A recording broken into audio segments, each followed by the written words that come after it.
Suatu hari, Jaguar Pau sedang berburu dengan sahabat dan orang tuanya. Penghidupan suku pedalaman di semenanjung Yucatan, Meksiko sekarang, itu memang berburu. Mereka adalah bagian dari suku Maya di masa lampau sekali menjelang keruntuhannya. Jaguar Pau sendiri adalah anak dari kepala suku bernama Si Batu Langit. Mereka berburu dengan gembira, bercanda, dan saling bekerja sama. Tapi perburuan mereka dikejutkan oleh kedatangan rombongan suku lain yang mengungsi mencari tempat tinggal baru. Masyarakat suku lainnya masih gembira saat pulang, tapi Jaguar Pau tidak demikian. Dia menyimpan ketakutan dengan pertanyaan, kenapa mereka mengungsi? Mengapa mereka begitu pucat dan ketakutan? Bapaknya, Si Batu Langit, bicara tegas. Ketakutan adalah penyakit. Itu akan tumbuh dalam jiwa siapa saja yang terjangkiti. Aku tak mendidikmu melihat ketakutanmu. Buang rasa itu dari jiwamu. Jangan bawa penyakit itu ke perkampungan kita. Jangan bicarakan apa yang tadi kita lihat.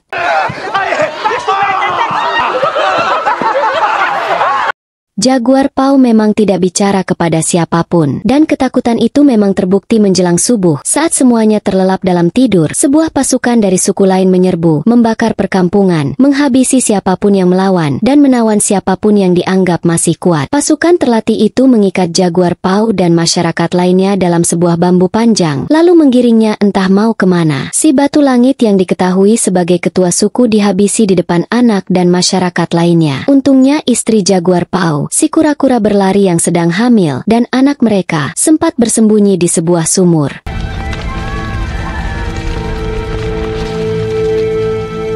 Ternyata mereka dibawa ke pusat ritual salah satu suku besar. Banyak orang dikerja paksakan di sana. Jaguar Pau dan tawanan lainnya, sebagian diperjualbelikan sebagai budak, sebagian lainnya digiring ke pusat ritual. Ritual itu adalah pengorbanan manusia kepada dewa matahari, yaitu Kulkulkan. Seorang digiring ke batu, lalu ditusuk dadanya, diambil jantungnya, dipotong lehernya, lalu digelindingkan ke bawah. Orang-orang bersorak, sungguh mengerikan. Giliran Jaguar Pau yang dibawa ke batu ritual. Setelah mantra dibacakan, pisau siap dihujamkan ke dada. Tiba-tiba matahari meredup. Gerhana matahari terjadi. Siang menjadi gelap. Mereka terkejut, tapi pemimpin upacara tidak kehilangan inspirasi. Setelah matahari terang kembali, katanya, Dewa Matahari sudah kenyang darah. Jaguar Pau pun selamat dari ritual sadis itu.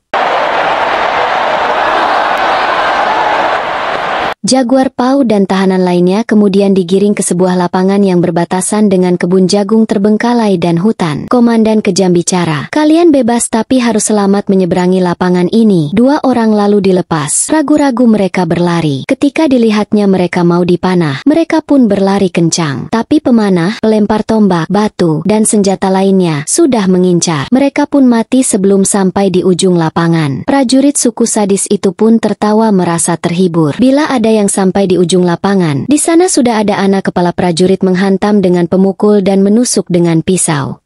Giliran Jaguar Pau berlari dan rekannya. Dia menyuruh temannya berlari jikjak. Pemanah, pelempar tombak, batu dan senjata lainnya merasa kesusahan. Tapi akhirnya rekan Jaguar Pau terkena tombak. Jaguar Pau sendiri pinggangnya terkena panah. Dia segera mematahkan mata panah dan rubuh. Anak kepala prajurit siap menghantam Jaguar Pau dengan pemukul mematikannya. Tapi Jaguar Pau melawan. Dan dalam satu kesempatan dia menusukkan mata panah ke leher prajurit keji itu. Anak kepala prajurit keji itu sempoyongan dan rubuh. Jaguar Pau lalu kabur melalui kebun jagung dan hutan.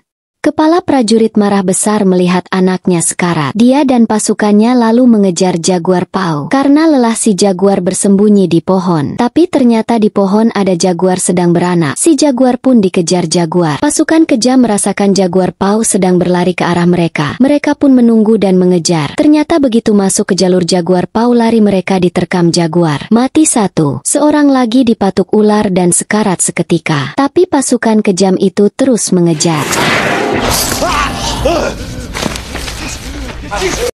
Jaguar Pau terpojok karena di depannya adalah sungai. Dia tidak bisa lari lagi. Dia pun lalu nekat meloncat ke air terjun. Dia terkejut karena ternyata pasukan kejam itu terus mengejar. Jaguar Pau malah tercebur ke lumpur hisap. Selamat dari dalam lumpur. Pencerahan itu datang. Jaguar Pau merasa itu adalah hutannya, tempat dia bermain dan mencari penghidupan. Dia hafal isi dan seluk-beluk hutan itu. Jadi dia harus melawan. Diambillah sarang lebah dan saat pasukan pemburu kejam itu datang, dilemparkanlah sarang lebah yang lebah-lebah ganasnya langsung menyerang. Kodok poison beracun ditangkap, dioles-oles ke cucuk pohon dan cucuk itu jadi mata sumpit. Dan terakhir, kepala pasukan kejam itu merasa sudah di atas angin saat melihat jaguar Pau terluka. Dia berlari dengan belati di tangan, marahnya sudah memuncak. Dia ingin menguliti jaguar Pau dan digantung di lehernya sebagai bukti keperkasaannya. Ternyata jaguar Pau hanya memancing. Sebelum pemimpin kejam itu sampai, dia terhantam perangkap hewan. Kayu-kayu runcing menancap di tubuhnya. Begitulah akhir dari kekejaman. Terima kasih buat semuanya. Jadilah manusia terhebat minimal untuk keluarga dan lingkunganmu. Kembang Pinetik Sinebaran Sari. Wassalam. Adios. Sampai jumpa.